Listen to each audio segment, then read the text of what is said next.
I always wanted to get to that point. Hey, what's going on? Uh, so I'm going ahead and doing before and after. I think this is like my seventh before and after. I haven't failed yet. Not saying that I will. Appreciate you guys watching the page and everything. But this is U.S. oil right here. I was supposed to shot the video earlier, but uh, so yeah, I'm just shooting it now. So this is a 12-month chart. Um, let me go to. I've actually discovered something uh, that's kind of crazy. That's actually only dealing with oil, which is kind of like an electricity commodity. And this is on a 3-month chart. And I'll show you what it is real briefly. Then I'll show you what price is going. I could be wrong, but I'm willing to stick my neck out there and tell you what price is going. A lot of people you talk to, uh, they're going to tell you what price did after the fact. But a lot of people can't predict it in advance. But my teacher, he told us how to do it in advance. Now, this right here is these inefficiencies right here. The reason I'm excited about this discovery, if I learned it from ICT, if I learned it from somebody else, I would say it. If I saw it on somebody else's video, I would say it. But if it's something that I think I discovered that I didn't see it anywhere else, then I'm going to claim it. So these are inefficiencies right here on the 3-month chart. Now, the powerful thing about this is that price has actually closed in all of these inefficiencies. This is why I have a bearish bias on oil, U.S. oil. Okay, so what these orange lines is right here is all the inefficiencies. So what I actually went over this twice, took a long time. So, of course, if you understand inefficiencies or imbalances, it's the gaps between the candles here. So what I'm trying to show you is that I went on US 30, I went on like some Forex pairs, and a lot of these gaps would actually stayed open. But what's funny is on this 3-month chart on oil, no gap has been opened. No gap. Like, for instance, right here, I'm not about to go into detail like how this works, but I'm just saying, like, I'm trying to explain why it's going lower. Okay. So, like, for instance, this is a gap right here. If I turn on the annotations, like, for instance, this is a gap right here. Okay. Or not a gap, I'm sorry, inefficiency. Okay. So the way it's been working is price is going, when it's going up, it's going to create these inefficiencies, right? It's going to create these inefficiencies as it goes up to order blocks. This is a bearish order block. So it hit the bearish order block. Now it's coming back down to what? To fill in the inefficiencies that it created going up. You see that? And so this is an inefficiency right here, and this is inefficiency. So I said that to say where we are right now. Like I said, what I'm giving you right now is narrative, what ICT called narrative, because you got market structure, then you got narrative.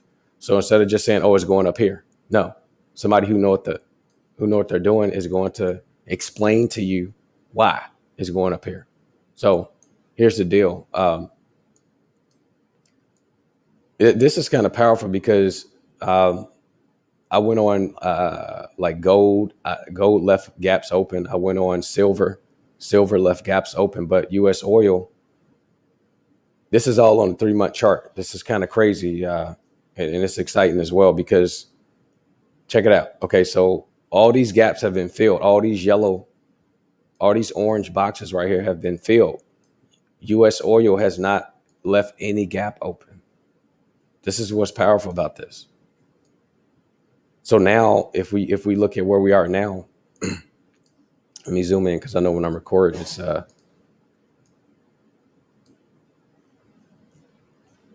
so right now, this is a gap. Let me turn off the annotation so you can see. Okay, so if you see right here, this is a gap right here, right? A gap. I keep saying gap. Inefficiency.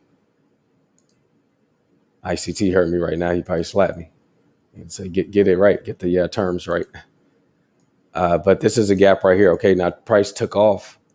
And so it's creating these inefficiencies. Here's another one right here. Here's another inefficiency, right? Is it? So it's going up, create another inefficiency right here, right? Now, remember, I just showed you all to the left that price is creating these inefficiencies when it goes up. And now it's coming down to what? To fill in these inefficiencies. Okay. I'm trying to explain to you the narrative before I go into market structure.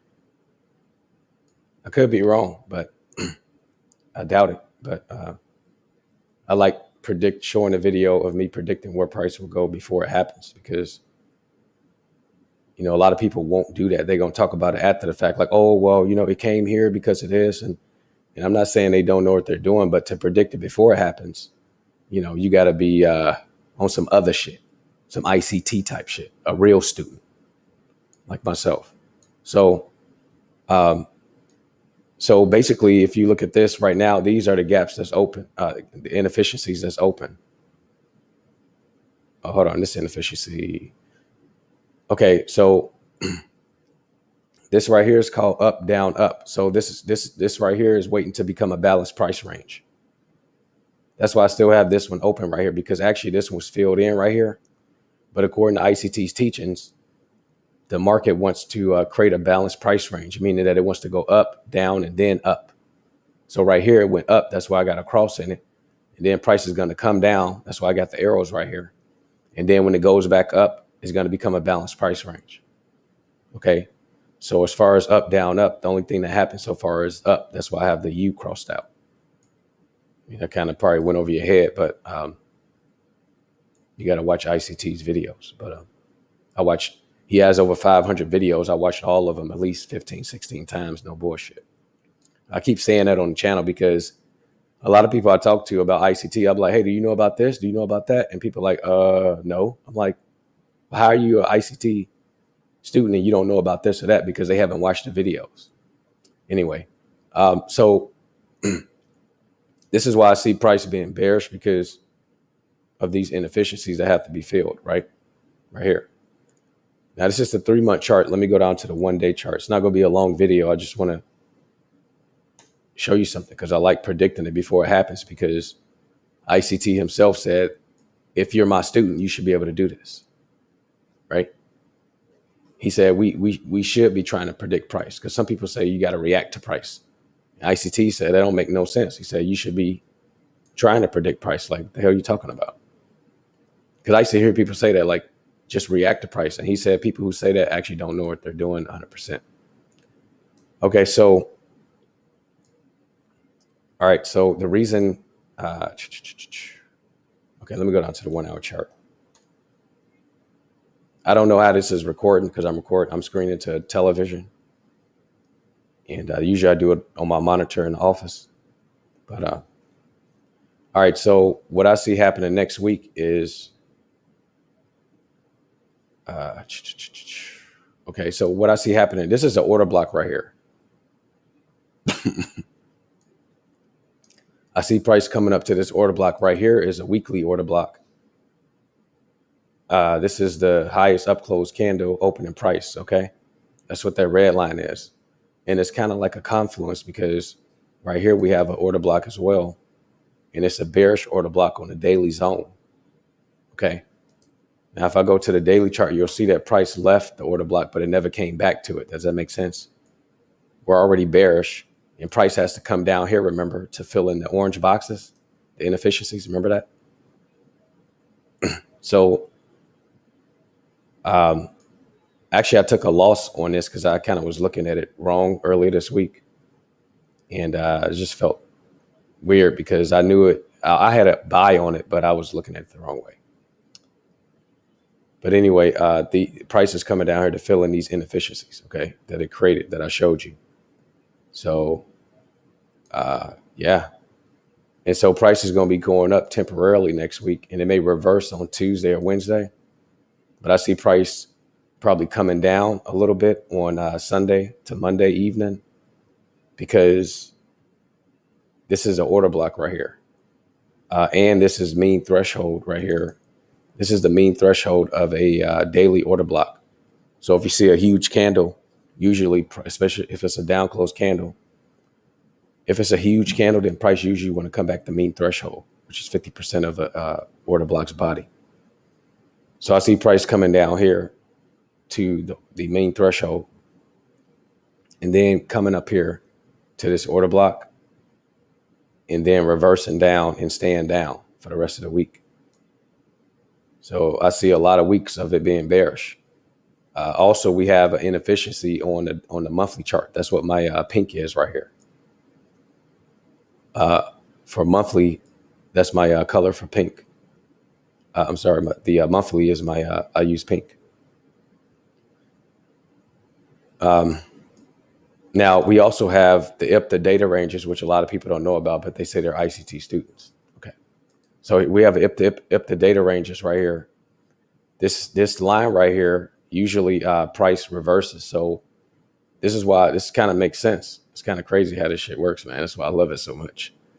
But it seemed like price will be going up until it hits this order block, and look, it lines up with this line right here. This line is, what is this, August? So ICT said go, if this is August, then we put a line on the month before August. So I put a line on